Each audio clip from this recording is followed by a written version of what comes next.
ಅನುದಿನ ಆಹಾರ ಫೆಬ್ರವರಿ 15 ಭಾನುವಾರ. ಧನ್ಯನು.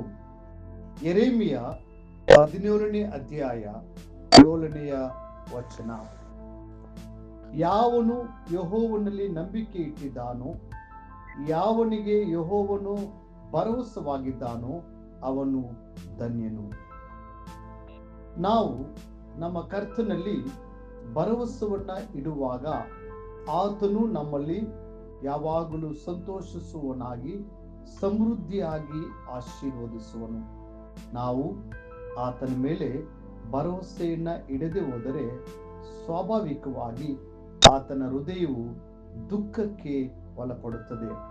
ಯೆಹೋವನನ್ನು ಅನುಭವ ಸವಿದು ನೋಡಿದವರು ಹಾಗೂ ಆತನ ಒಳ್ಳೆತನವನ್ನ ಅನುಭವಿಸಿದವರು ಅವರ ಆತ್ಮವಿಶ್ವಾಸವನ್ನ ದೇವರ ಕಡೆಯಿಂದ ತಿರುಗಿಸಿ ಮನುಷ್ಯರ ಮೇಲೆ ಇಡುವುದಾದರೆ ಕರ್ತನ ಹೃದಯವು ದುಃಖ ಪಡುವುದಿಲ್ಲವೇ?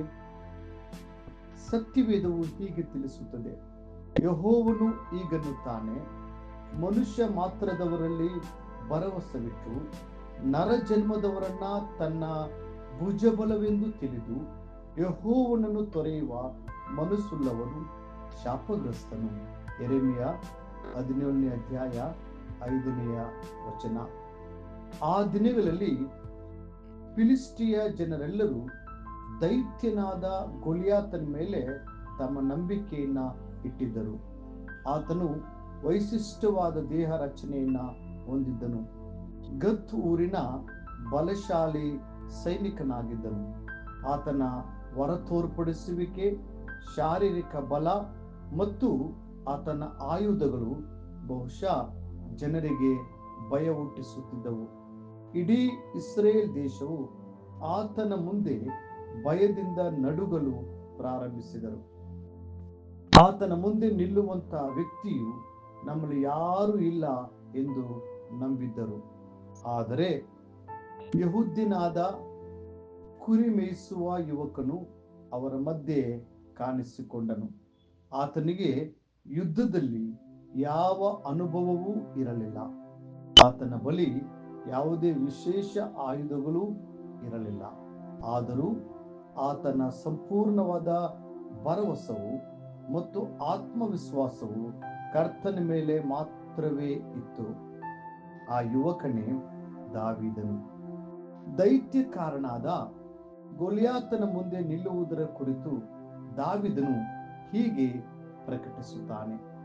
ಆಗ ದಾವೀದನು, ನೀನು ಈಟು, ಕತ್ತಿ, ಬರ್ಜಿಗಳೊಡನೆ ನನ್ನ ಬಳಿಗೆ ಬರುತ್ತಿ, ನಾನಾದರೂ ನೀನು ಹೀಯಾಳಿಸಿದಂತ ಸೇನಾಧೀಶ್ವರನು, ಇಸ್ರಾಯೇಲರ ಯುದ್ಧ ಭಟರ ದೇವರು ಆಗಿರುವ ಯೆಹೋವನ ನಾಮದೊಡನೆ ನಿನ್ನ ಬಳಿಗೆ ಬರುತ್ತೇನೆ. ಮೊದಲ ಸಮುವೇಲ 17ನೇ ಅಧ್ಯಾಯ 45ನೇ ವಚನ. ಮತ್ತು ಯೆಹೋವನ ನಾಮದಲ್ಲಿ ದಾವೀದನು ದೊಡ್ಡ ಜಯವನ್ನ ಹೊಂದಿಕೊಂಡನು. ಯಾವಾಗಲೂ ನಿಮ್ಮ ಭರವಸವನ್ನ ಕರ್ತನ ಮೇಲೆ ಇರಿಸಿರಿ.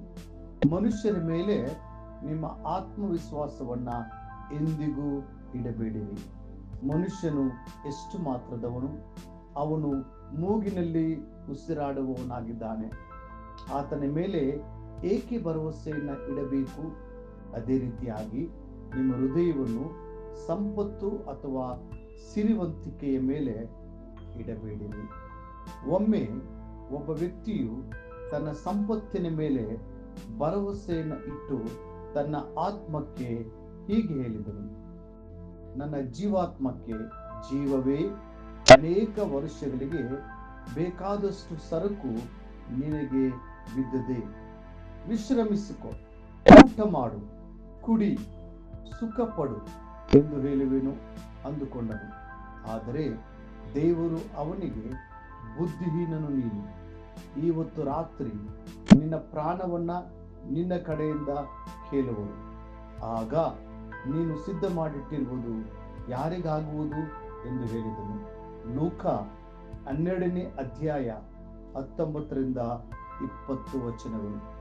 ದೇವರ ವಾಕ್ಯ ತಿಳಿಸುತ್ತದೆ, ಯಾವನು ಅಹಂಕಾರಿಗಳಲ್ಲಿಯೂ ಸುಳ್ಳನ್ನ ಹಿಂಬಾಲಿಸುವವರಲ್ಲಿಯೂ ಸೇರದೆ ಯೆಹೋವನನ್ನೇ ನಂಬುತ್ತಾನೋ ಅವನೇ ಧನ್ಯನು. ಕೀರ್ತನೆ 44:4. ದೇವರು ನಂಬಿಗಸ್ತನಾಗಿದ್ದಾನೆ. ಆತನು ಎಂದಿಗೂ ಬದಲಾಗುವುದಿಲ್ಲ. ಆತನು ಅಸತ್ಯವನ್ನ ಆಡುವುದಿಲ್ಲ. ಪ್ರಿಯ ದೇವರ ಮಕ್ಕಳೇ, ನಿಮ್ಮಲ್ಲಿ ಯಾರು ದೇವರ ಮೇಲೆ ಭರವಸೆಯನ್ನ ಇಡುವರೋ ಅವರು ಸತ್ಯವಾಗಿ ಧನ್ಯರಾಗಿದ್ದಾರೆ. ಮುಂದಿನ ಅಧ್ಯಯನಕ್ಕಾಗಿ ದೇವರ ವಾಕ್ಯ. ನಿನ್ನ ಭೂಯಾತ್ರೆಯ ಚಿಂತೆಯನ್ನು ಯೆಹೋವನಿಗೆ ವಹಿಸಿಬಿಟ್ಟು ಭರವಸೆದಿಂದಿರು, ಆತನೇ ಅದನ್ನು ಸಾಗಿಸುವನು. ಕೀರ್ತನೆ 37:5. ಈ ದಿನ ಓದುವ ದೇವರ ವಾಕ್ಯ. ಮುಂಜಾನೆ ಯಾಜಕ ಕಾಂಡ 17 ಮತ್ತು 18 ಅಧ್ಯಾಯಗಳು. ಸಂಜೆ ಮತ್ತಾಯನ ಬರೆದ ಸುವಾರ್ತೆ 27 ಅಧ್ಯಾಯ 27ರಿಂದ 50 ಶಾಂತಿದಾಯಕನಾದ ದೇವರು ನಿಮ್ಮೆಲ್ಲರನ್ನು ಕೂಡ ಆಶೀರ್ವದಿಸಿ ಕಾಪಾಡಲಿ.